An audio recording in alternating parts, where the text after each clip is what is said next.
Good morning. We'd like to welcome you once again to the 1st through 4th grade Bible class. This class is for May the 24th, 2020, and it's actually lesson 13. Did you know there were 14 Sundays in this quarter? And that's very, very unusual, but it happened this year because of leap year. We've talked about a lot of people as we've studied the keys of the kingdom. We've looked at the apostles, and we've looked at the apostle Paul, who was first called Saul of Tarsus. We've looked at Barnabas and Philip and Peter and other folks who preached the gospel. We've also looked at a lot of people who were converted. Remember, when the gospel was first preached on the day of Pentecost, it was only Jews who heard the gospel and only Jews who obeyed it. But then we studied about Philip going to Samaria. And Philip taught some people who were half Jews. They were part Jew and part Gentile, where back years before, hundreds of years before, the Jews and the Gentiles had intermarried. They were the Samaritans. And he taught them and he converted them. Nobody had a problem with that. And then we studied about a man from Ethiopia, a eunuch, the treasurer of the queen. He had come to Jerusalem to worship, which indicates he was probably a proselyte Jew. And we talked about the fact that a proselyte Jew was a Gentile who had been converted into Judaism.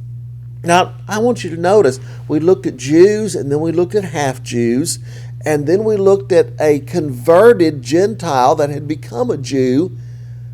But as of yet, in the book of Acts, we've not seen a Gentile taught the gospel and converted. Today we're going to. His name was Cornelius, and his story is in Acts chapter 10. Now, this is really interesting. The Jews were so intent on not doing anything with the Gentiles that had God told Peter, I want you to go to this Gentile and teach him, Peter would have probably said no. And so in the first part of Acts chapter 10, Peter's up on top of a roof, sort of on a porch, before dinner, and he falls into a dream, to a trance. And he sees a vessel like a sheet with all sorts of unclean animals. Under the Jewish law, there were certain animals they could eat, they were clean, and there were certain animals they could not eat, they were unclean. Philip sees all these unclean animals that a Jew was not supposed to eat. And a voice saying, take and eat. And Philip was saying, no, I can't do that. And the dream came 3 times.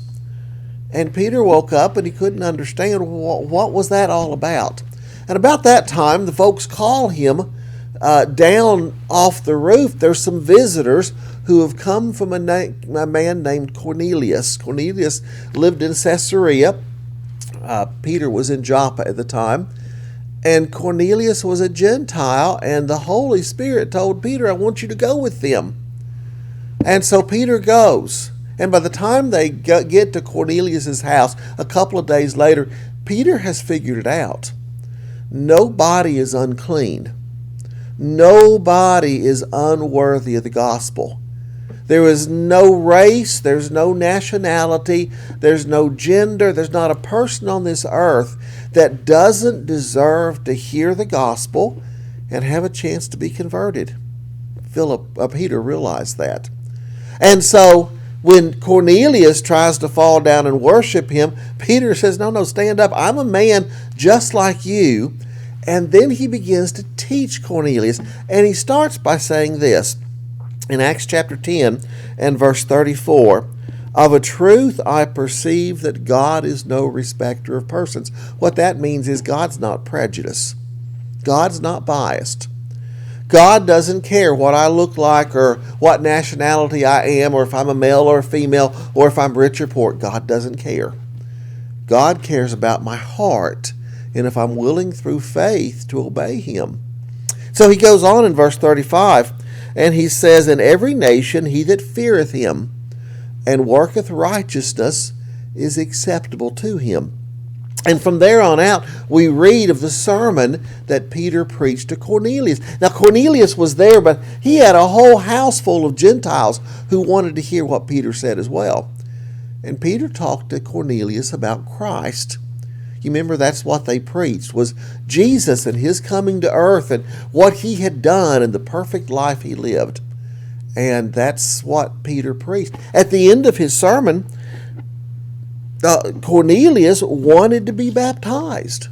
That's what Peter had taught. He needed to be baptized so that he could be saved. And Cornelius so wanted to be saved. God did something else in this passage.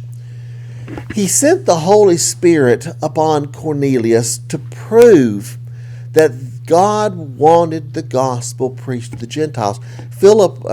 Peter would later say that he had only done that one other time, and that was to the apostles on the day of Pentecost. When Peter went back to Jerusalem, some of the Jewish Christians confronted him. Did you really go teach a Gentile? And Peter related to them what God had shown him in that dream and how the Holy Spirit had come upon Cornelius, and they were then satisfied that this was indeed what God wanted. And there's an important lesson for us to learn there. Everybody in this world deserves a chance to hear the gospel. That's why we send out missionaries, and that's why we have TV programs and radio programs, and we send out heart to heart, and we do all sorts of things trying to get everybody in the position where they can hear the gospel. And we learned that from Cornelius. And I'm glad that that's the case because I'm a Gentile. And you're probably a Gentile too if you're in my class.